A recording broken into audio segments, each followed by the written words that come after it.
تائل بنے گا. حدیث میں خبریں یہ سارے مسلمان ممالک تمہارے ہاتھ سے نکل جائیں گے مسلمانوں.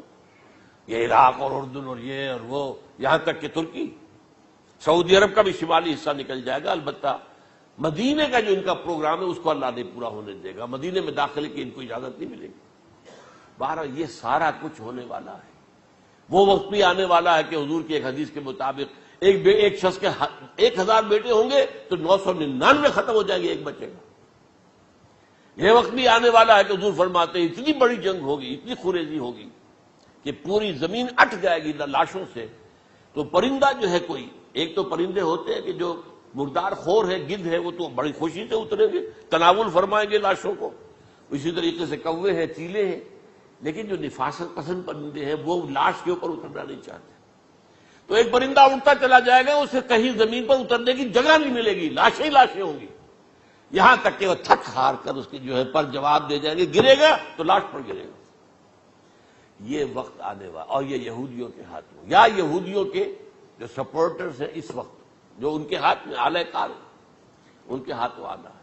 میرے نزدیک اس کام کے لیے اس ملعون قوم کو، کہ جو حضرت عیسیٰ کے زمانے سے ملعون ہو چکی ہے، اس کو باقی رکھا گیا ہے.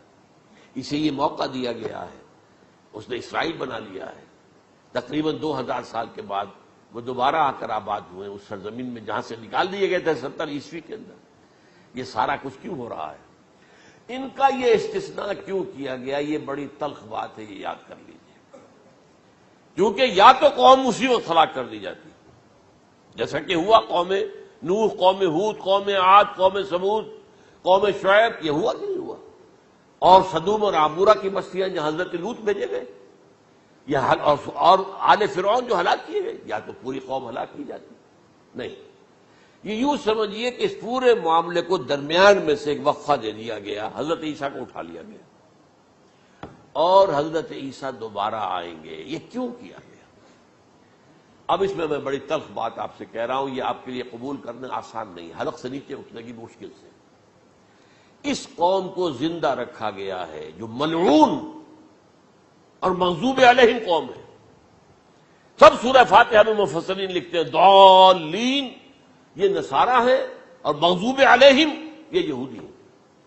اور قرآن کہتا ہے لعن الذین کفروا من اہل الکتاب علی لسان داؤد وعیسی ابن مریم. لعنت کی گئی ایک ملعون اور مغضوب قوم کے ہاتھوں.